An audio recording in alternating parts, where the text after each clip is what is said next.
Buenas tardes a todos. Vamos a dar por iniciar la actividad del día de hoy.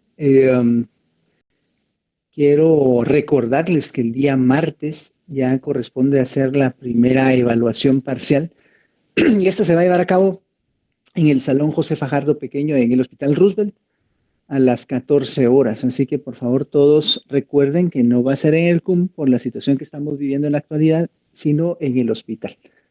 Eh, Vamos a comentar este tema, es muy importante como todos los que estamos evaluando aquí en la rotación, pero resulta también muy trascendental porque es muy frecuente. O sea, es una de las condiciones que con más frecuencia afectan a las personas adultas a nivel del sistema respiratorio.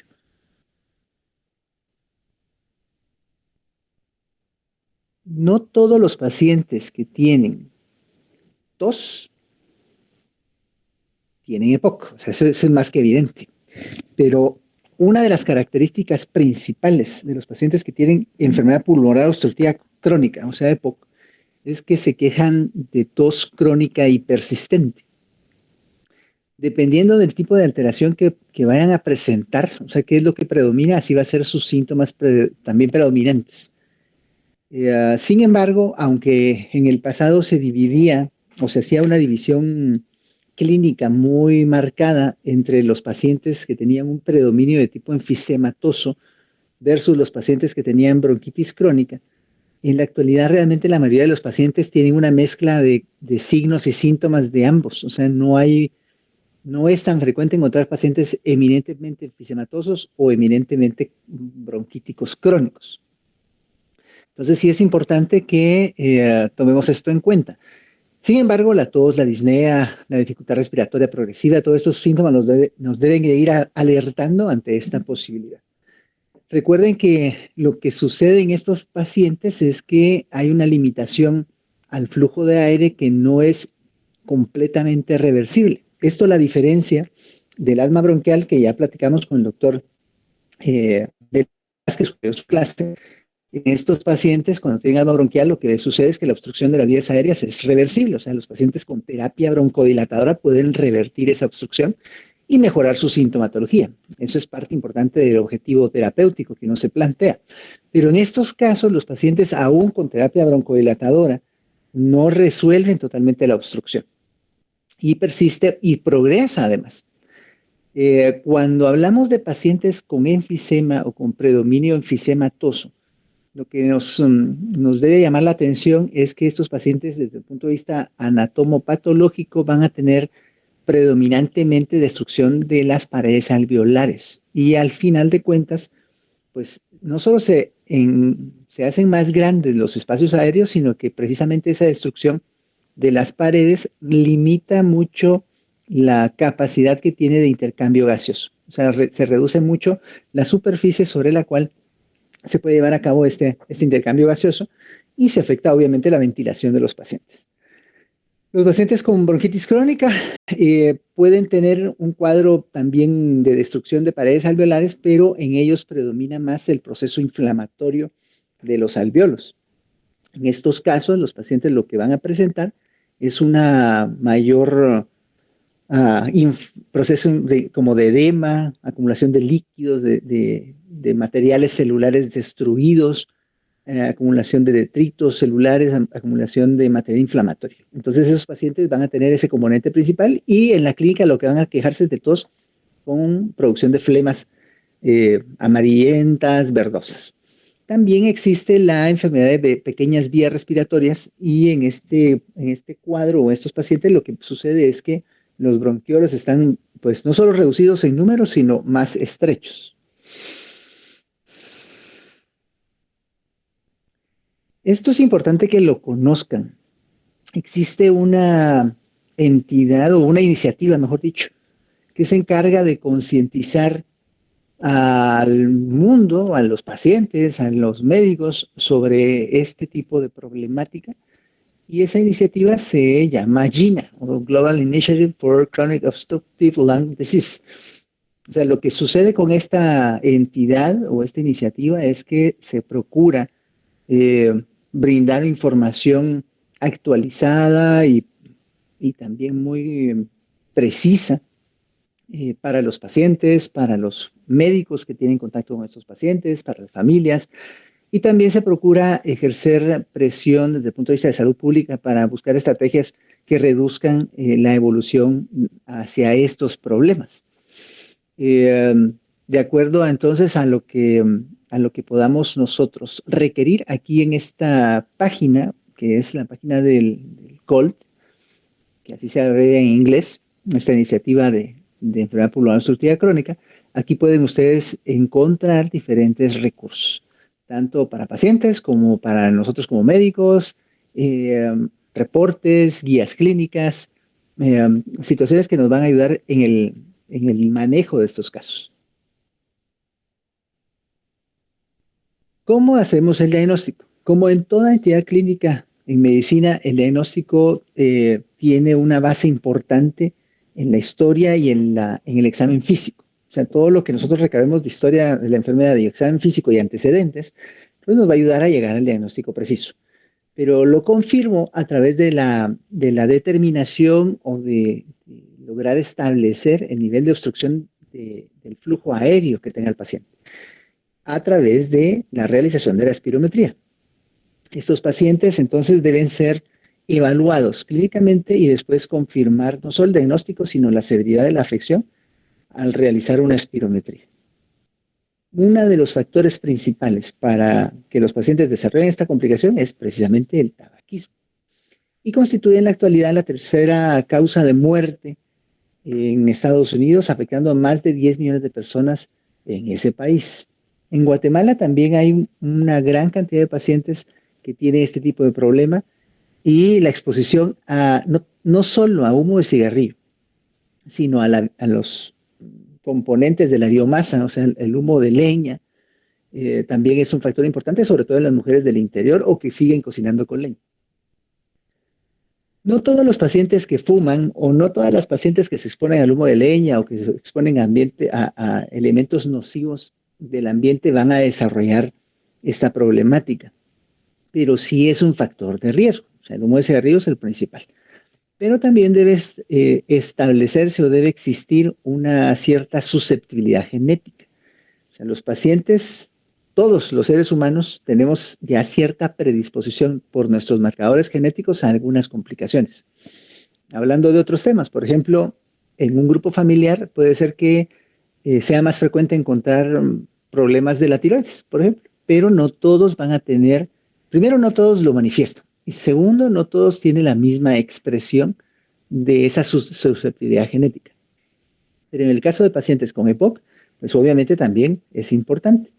Cuando los pacientes que son predispuestos genéticamente se exponen a humo de leña, entonces ya se empiezan a generar ciertos cambios en el balance, por ejemplo, de las sustancias que se encargan de regular el proceso de destrucción e inflamación a nivel pulmonar. El equilibrio entre las proteasas y las antiproteasas, por ejemplo, entre las sustancias oxidantes y antioxidantes, la regulación de la velocidad de la apoptosis de las células epiteliales y la capacidad de reparación pulmonar, todas estas se ven afectadas cuando los pacientes, tanto con susceptibilidad genética como con exposición a humo de cigarrillo o al elemento ambiental que esté induciendo estos daños, entonces pues va a generar estos cambios. Y al final de cuentas el resultado va a ser un proceso inflamatorio crónico, muerte celular, una reparación ineficaz del tejido del parénquima pulmonar y la destrucción de la matriz extracelular, que nos va a llevar precisamente a lo que estábamos platicando al principio. Los pacientes empiezan a tener alteración de la dinámica de intercambio gaseoso. Precisamente entonces los pacientes cuando ya tienen este tipo de alteración, existe una alteración importante desde el punto de vista anatomopatológico con un agrandamiento de los espacios aéreos y que no solo pues lleva a enfisema, sino también toda lo que es la actividad inflamatoria hace que los pacientes tengan acumulación de, como habíamos dicho, material mucoso, células muertas, detritos celulares, y que eso genere más problemática de intercambio gaseoso. Cuando estos procesos van avanzando, pues van produciendo más obstrucción del flujo aéreo. Aquí lo que sucede es que los pacientes no logran expulsar adecuadamente el aire que inhalan. Entonces, el volumen que el paciente puede exhalar o el volumen expiratorio forzado en un segundo se relaciona con el volumen total de aire exhalado durante toda la maniobra de espirometría, y la relación entre una y otra sirve para clasificar el nivel de obstrucción. Y entonces lo que va a pasar es que va a haber una reducción precisamente de la relación entre el BEF1 y la capacidad vital forzada. De acuerdo al nivel de obstrucción, entonces vamos a ir clasificando la severidad del cuadro clínico. Ya más adelante vamos a ver cómo se clasifica. Cuando el paciente está empezando con el proceso, generalmente esta alteración de la dinámica de intercambio gaseoso no se da. O sea, no es tan sintomático o tan florido el cuadro clínico, o incluso las manifestaciones a nivel de los gases arteriales del paciente.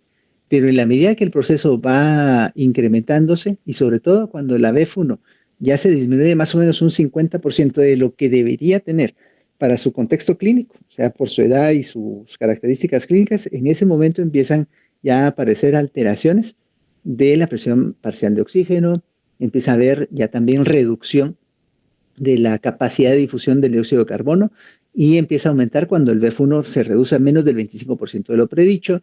Y los pacientes que tienen tanto retención crónica de CO2 como hipoxemia crónica, pues van desarrollando otras complicaciones. Puede aumentar el hematocrito, la hemoglobina. Estos pacientes pueden tener cor pulmonar, o sea, insuficiencia del ventrículo derecho relacionada con este proceso pulmonar. Habíamos comentado entonces que el principal factor de riesgo para este problema es el tabaquismo.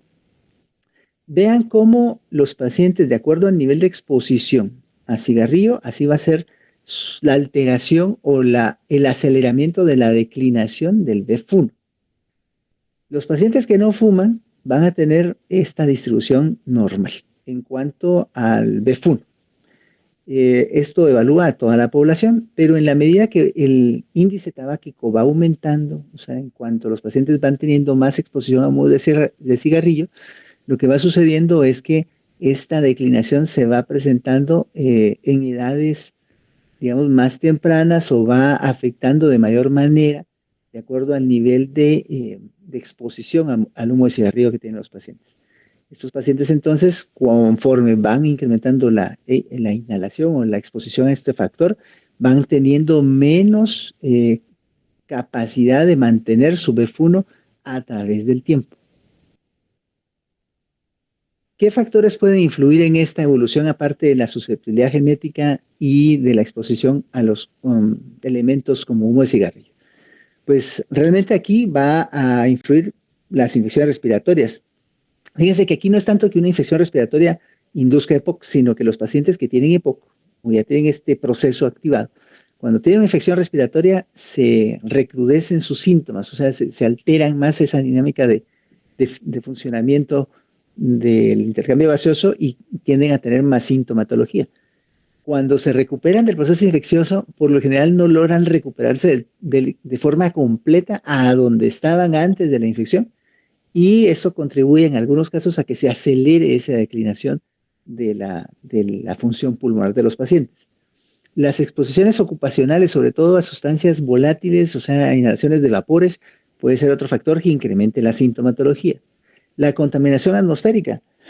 Aquí hay mucha controversia porque hay bastantes estudios que sugieren que las ciudades con más contaminación, con más índice de polución, tienden a tener más problemas de esta índole, así como problemas metabólicos, cardíacos, degenerativos, oncológicos, también problemas pulmonares como EPOC. Pero no se ha demostrado que haya una sustancia específica que acelere este proceso en el humo del ambiente. La exposición pasiva al humo de tabaco también es otro factor. O sea, puede ser que yo no sea fumador, pero si convivo de cerca o de forma frecuente con personas que sí fuman, esto puede favorecer que yo desarrolle el problema. Y aquí hay una situación también genética, pero no de susceptibilidad, sino una mutación genética que induce deficiencia de este factor, de la alfa-1 antitripsina.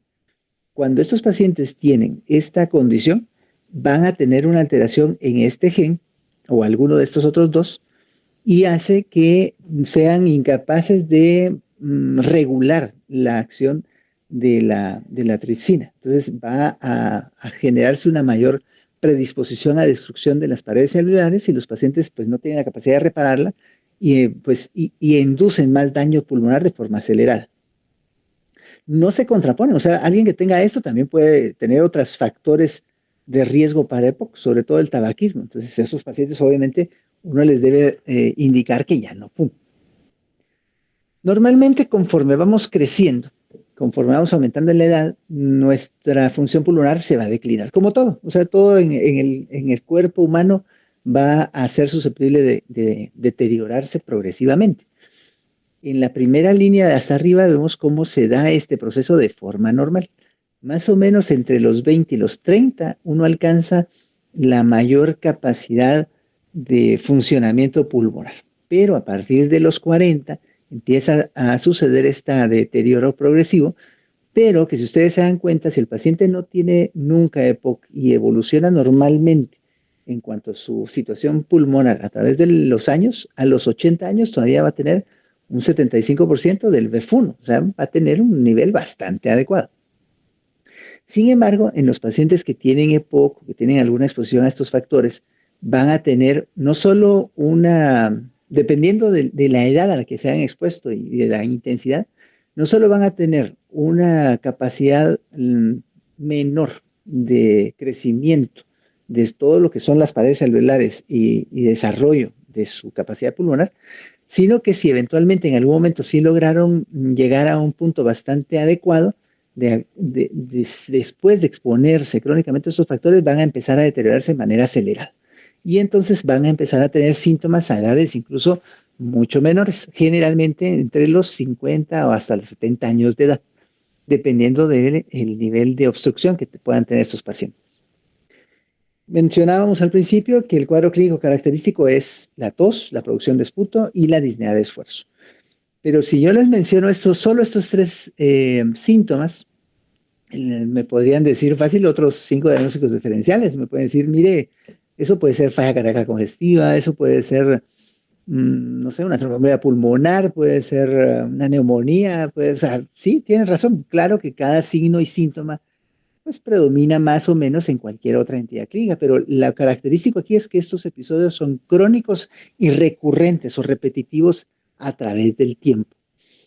Si los pacientes tienen este tipo de cuadro con tos, producciones fotodisnea, por lo menos de 2 a 3 veces en menos de un año, pues uno ya debería decir, bueno, mire usted, mejor le voy a mandar a hacer sus estudios de espirometría y tal vez una placa, una tomografía para ver si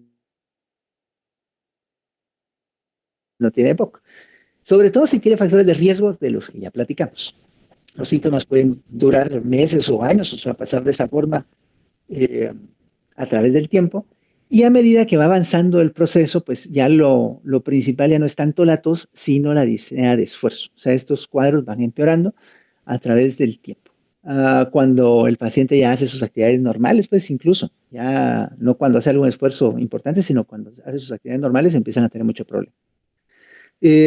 Los pacientes pueden tener, de acuerdo al nivel de exposición al tabaquismo, pueden tener signos clínicos o sea, cambios de coloración de los dedos, de los dientes, un aliento tabáquico importante.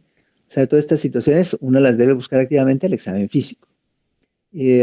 Cuando el paciente ya está en etapas más avanzadas del problema, una situación que debemos notar es que la fase expiratoria de su ciclo respiratorio va a ser más prolongada que la fase inspiratoria y pueden encontrarse sibilancias expiratorias. O sea, algo parecido a lo que pasa con asma bronquial, solo que en estos pacientes, ya dijimos, el proceso no es totalmente reversible.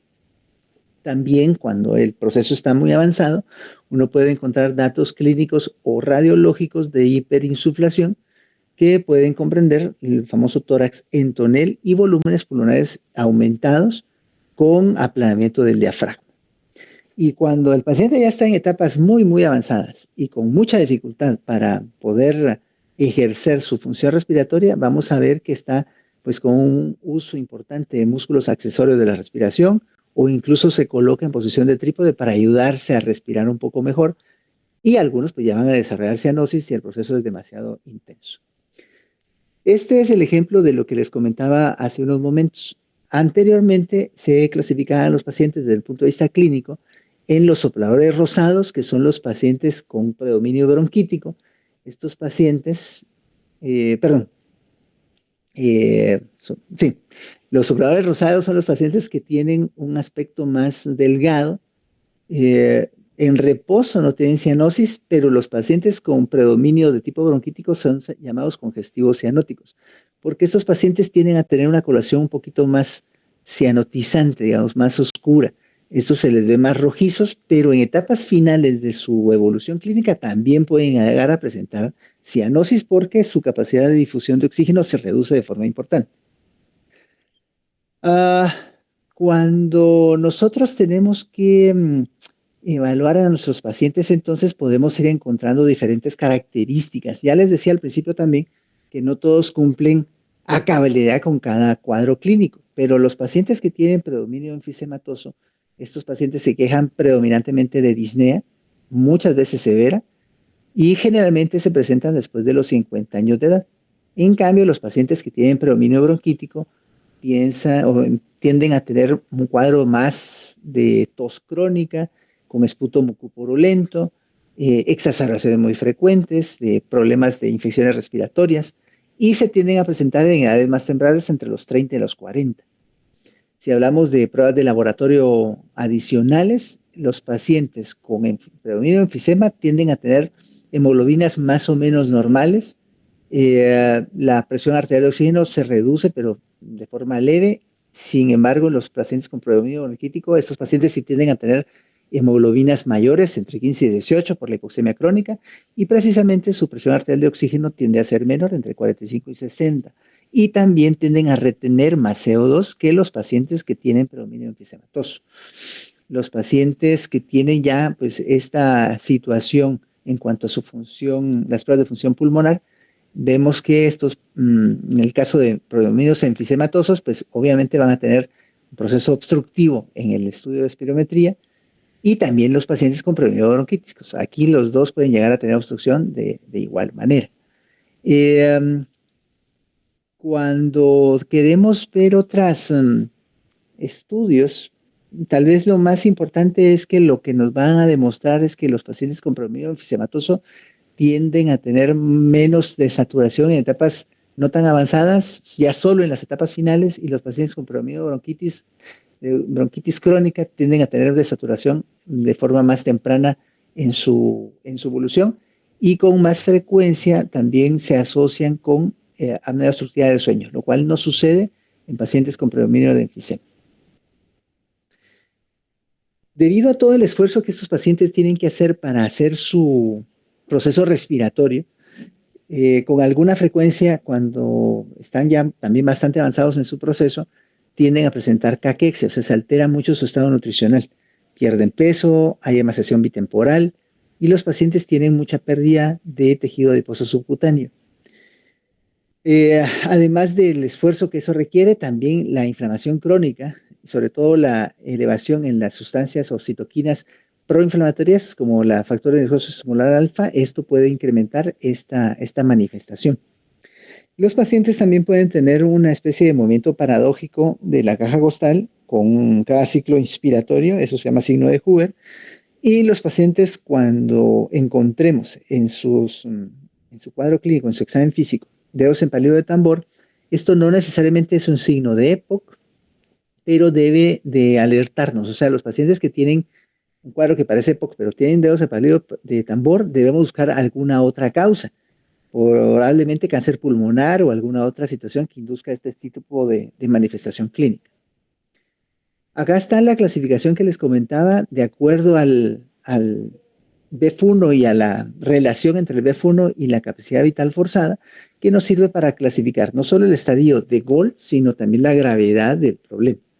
Los pacientes que tienen un BEF1 en relación o una proporción de BEF1 con capacidad vital forzada menor de 0.7, pero con un BEF1 arriba del 80% de lo predicho, estos pacientes ya tienen un proceso obstructivo, pero es un proceso muy leve. Entonces estarían en un estadio 1. Por lo general, estos pacientes no tienen muchos síntomas, realmente se sienten bastante bien. Es más, a veces hasta cuesta que se hagan los exámenes porque pues, como no sienten mayor el problema, lo dejan así como para el tiempo. Después, cuando ya está la BEF1 en relación a la capacidad vital forzada por debajo de 0.7 y la BEF1 sigue estando no tan baja, pero arriba del 50% y abajo del 80%, ya estaría en un estadio de GOLD 2 con una gravedad moderada. Si la relación entre el BEF1 y la capacidad vital forzada es menor de 0.7, pero el BEF1 está entre 30 y 50% de lo que lo he dicho, ya es grave, y muy grave si el BEF1 baja de 30%. Como se dan cuenta, cuando la relación entre BEF1 y capacidad vital forzada está por debajo de 0.7, ya eso demuestra que hay obstrucción. Y ya el nivel que tenga de porcentaje, de acuerdo a lo predicho para el contexto del paciente, ya nos dice qué tan grave es el cuadro del paciente. Además de la espirometría, pues podemos contar con otras ayudas diagnósticas como la gasometría arterial, la cual se empieza a alterar en estadios ya más avanzados del proceso. O sea, no es así como para pacientes con cuadros leves, incluso moderados, casi no tienen alteración en su gasometría. Pero dentro de lo que vamos a poder encontrar, pues vamos a eventualmente a determinar que puedan tener retención de CO2, que tengan hipoxemia crónica, una presión arterial de oxígeno reducida. En la hematología nos sirve porque si tienen exposición crónica a hipoxemia, estos pacientes van a empezar a tener hemoglobinas y hematocritos elevados, por arriba de 16 de hemoglobina y arriba de 50 de hematocritos. Entonces ya eso puede hablarnos de hipoxemia crónica. Pero también nos puede servir para determinar si un paciente tiene una exacerbación por algún proceso infeccioso, si tuvieran leucocitosis o neutrofilia. La placa de tórax es muy importante. Aquí, pues aparte de determinar que no tenga infección pulmonar, o sea, una neumonía o algún otro proceso, podemos buscar signos clínicos de hiperinsuflación, como los que estábamos platicando hace un rato. En el electrocardiograma lo que vamos a observar por lo general son datos en procesos ya avanzados de sobrecarga de trabajo del ventrículo derecho, con presencia de Q en 3, con desviación de la derecha, crecimiento del ventrículo derecho. Esto nos puede alertar pues, de que hay un proceso de hipertensión arterial pulmonar crónica. Y la tomografía de tórax es útil primero cuando el cuadro no está muy claro. O sea, si yo tengo mucha duda de si realmente los síntomas del paciente es por obstrucción o si tengo dudas de que tenga algún otro proceso añadido. Por ejemplo, una neumonía sobreañadida o alguna otra complicación. También se puede medir la concentración sérica de alfa-1 antitripsina como un factor que ya dijimos o ya comentamos de riesgo para evolucionar de forma temprana estos problemas. ¿En qué paciente lo tenemos que hacer? Cuando hay mucho antecedente familiar de poca edades tempranas o si el paciente tiene menos de 30 años y no es fumador ni ha estado expuesto a sustancias nocivas ambientales, ahí deberíamos de considerar la deficiencia de alfa-1 antitripsina como un factor de riesgo para esa condición. Como habíamos platicado, ¿qué podemos ver en una radiografía de tórax de un paciente con EPOC? Pues vamos a ver que los espacios aéreos están incrementados, hay cierta horizontalización del diafragma, incremento de los espacios aéreos pulmonares, o sea, totales también están muy grandes. Y también podemos observar algunas otras situaciones dependiendo del nivel de destrucción del parénquima pulmonar. Por ejemplo, en esta región vemos cómo está muy reducida la masa pulmonar, la masa del parénquima pulmonar. Y hay un incremento importante del patrón de tipo intersticial en todo el pulmón del lado derecho, probablemente por bronquitis crónica también.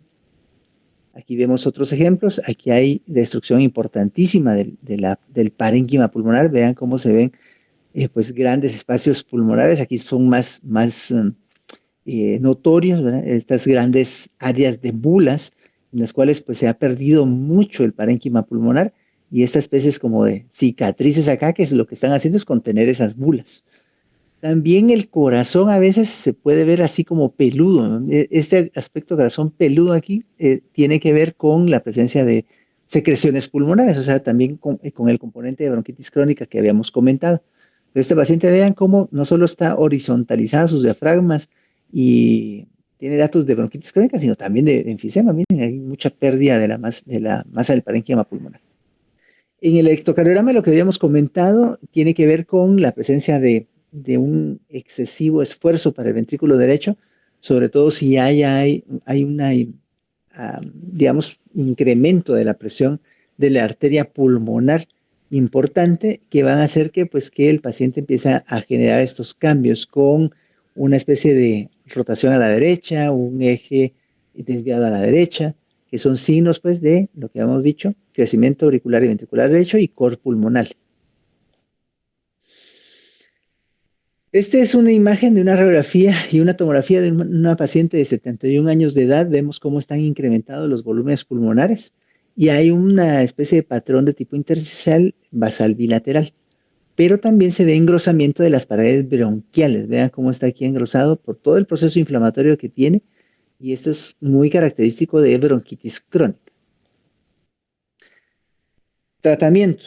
Existen dos etapas en el tratamiento. La primera es la etapa o el tratamiento de la etapa o fase estable. Aquí hay solo 3 intervenciones que nos pueden ayudar. Que el paciente deje de fumar, o sea, eso es mandatorio. Uno tiene que darle un buen plan ocasional o incluso trabajar de forma específica sobre la cesación del tabaquismo, con terapia cognitiva, con grupos de apoyo, con medicamentos, con parches de nicotina. O sea, hay una serie de acciones que uno puede tomar para que logre dejar de fumar, pero es mandatorio que un paciente con EPOC deje de fumar.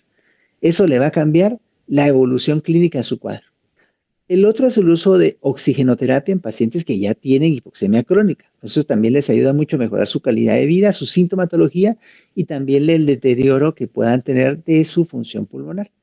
Y la tercera intervención que ha demostrado tener un impacto positivo en pacientes muy selectos con enfisema son las cirugías de reducción de volumen pulmonar.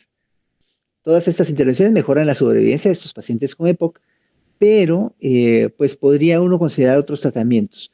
Hay alguna evidencia que sugiere que los corticosteroides de esteroides inhalados y los agonistas o antagonistas muscarínicos pueden ayudar a reducir la tasa de mortalidad, pero es un poquito contradictoria en algunos estudios.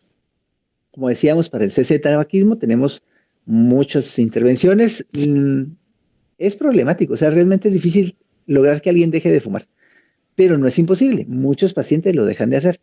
Si el paciente está comprometido a dejar de fumar y ustedes lo quieren apoyar aún más, aparte de terapia psicológica cognitiva, uno puede usar pues la nicotina, ya sea en parches, en chicles, en algún dispositivo para entregarle solo la nicotina y que eso alivie un poco la dependencia física del cigarrillo. Y también se pueden usar combinaciones de algunos medicamentos como bupropión y varenicline. Cuando el paciente deja de fumar, se mejora de forma importante esa velocidad de deterioro de la función pulmonar. Ya para tratar directamente el cuadro de obstrucción crónica o agudizado del paciente a nivel bronquial, pues contamos con diferentes intervenciones. Lo primero son los bronquidilatadores inhalados. Tenemos de larga acción, de acción corta, de acuerdo al grupo al que el paciente pues, se logre enfocar o considerar que pertenezca, así es el tratamiento o el abordaje que vamos a tener. Por ejemplo, un paciente que solo tiene exacerbaciones eventuales, probablemente solo se beneficie de un tratamiento con un medicamento tipo LAMA, que es un antagonista muscarínico de larga acción, y eventualmente cuando hay exacerbaciones, pues considerar un medicamento como corticosteroide inhalado o un medicamento con efecto broncodilatador de acción prolongada también. De acuerdo a esto, si el paciente ya va teniendo síntomas más persistentes o más dificultosos y sobre todo si consideramos que hay una exacerbación en ese momento, ya uno podría considerar el uso, además de estos tratamientos, de antibióticos, sobre todo macrólidos, o incluso un curso corto con esteroides sistémicos también, para ayudarle a mejorar el proceso inflamatorio. Pero, de nuevo, los esteroides sistémicos son solo para un tratamiento de un periodo corto, o sea, no para tratamiento de sostenimiento. Tal vez lo único que podría ayudar a largo plazo son en ese sentido, los esteroides inhalados. Los antagonistas muscarínicos anticolinérgicos, el principal que utilizamos es el bromuro hipatropio, es de acción corta, ayuda a disminuir los síntomas. Precaución, por favor, no lo usen tan frecuentemente porque dentro de sus efectos adversos, cuando se usa con excesiva dosis o muy frecuentemente, tiende a desecar mucho las secreciones y los pacientes entonces pueden tener incremento de la sintomatología y exacerbaciones, pero porque están muy secas los bronquios y van a tener más irritabilidad. Pero sí son muy útiles. Ya decíamos pues que los corticosteroides inhalados ayudan a reducir las exacerbaciones. No se tiene claro si ayudan a reducir el deterioro, pero sí ayudan en las exacerbaciones agudas. Hay que tener precaución con la técnica que utilice el paciente para la inhalación, porque si no se utiliza una buena técnica puede incrementar la frecuencia de candidiasis orofaringia y algunas veces si el paciente se excede en el uso de esteroides, pues podría inducir cuadros de neumonía. Pero pues es importante revisar esos aspectos técnicos. El uso crónico de glucocorticoides orales o sistémicos ya habíamos dicho que no se recomienda, no solo porque tenga muchos efectos secundarios como los que están mencionados aquí, ¿verdad? Como osteoporosis, aumento de peso, cataratas, intolerancia a la glucosa, dentro de otro montón, sino porque también estos pacientes no se ha demostrado que usarlos de forma crónica altere de alguna forma la evolución natural que tiene y les da más problemas que beneficios. Solo usarlo en casos muy severos de exacerbaciones agudas, por favor. La teofilina en algunos pacientes también puede inducir una mejoría moderada del flujo de aire, pero no es una terapia de primera línea para ningún caso, así que hay que tener precaución con su uso. Los inhibidores de la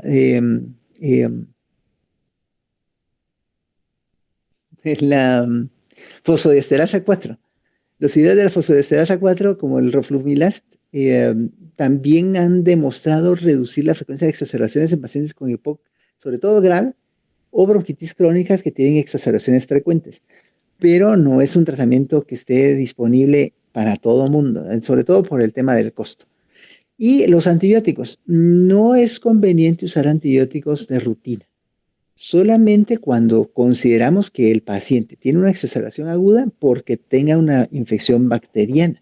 En ese caso, obviamente, sí nos va a ayudar, pero no para dejarlos de mantenimiento o como profilaxis de exacerbaciones, no, porque pues, solo nos da problemas de resistencia y no cambia en nada tampoco la historia natural de la enfermedad.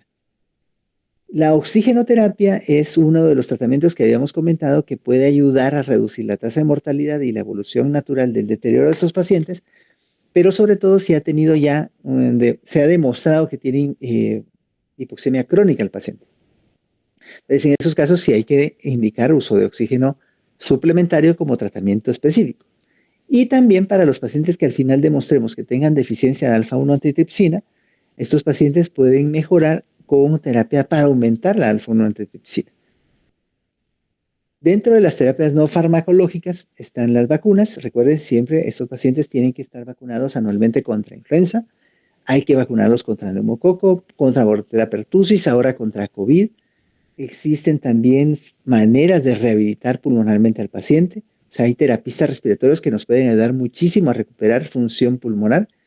Y cuando el paciente tiene ya ciertas condiciones de clínicas de riesgo, pues también considerar el uso de cirugía para reducción de volumen pulmonar, como en aquellas imágenes que les mostré de las placas con esas grandes bulas, eso nos podría ayudar para reducir la sintomatología y mejorar la capacidad del paciente de hacer ejercicio y su función pulmonar.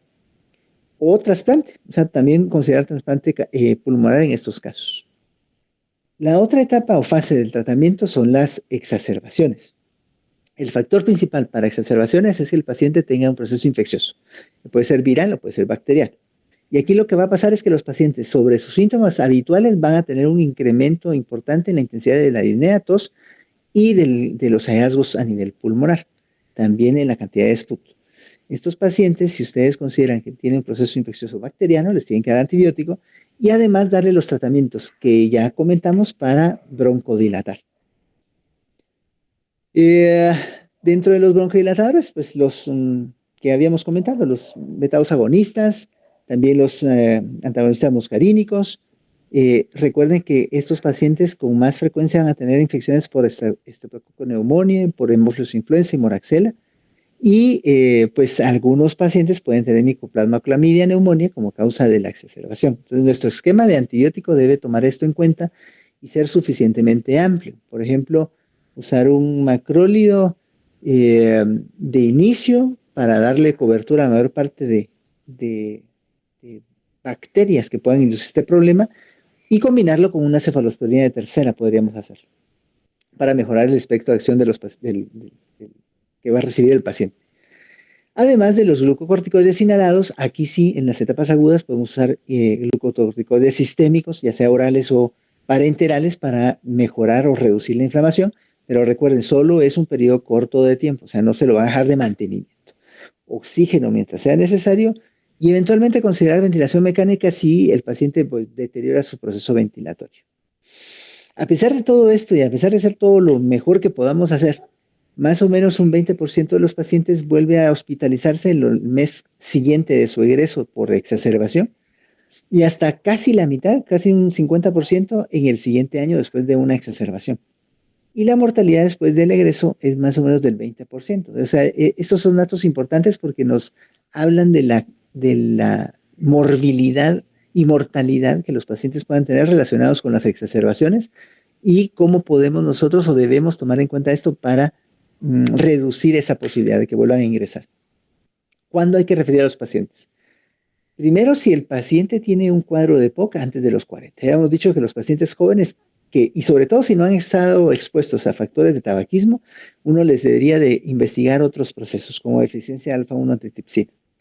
Si el paciente está teniendo exacerbaciones frecuentes, más de 2 veces al año, por ejemplo, a pesar de un tratamiento adecuado, si el cuadro de POC es grave o va progresando muy rápido, si los síntomas son muy desproporcionados a la gravedad o la severidad de la obstrucción del flujo aéreo, o si el paciente consideramos que necesita oxigenoterapia a largo plazo.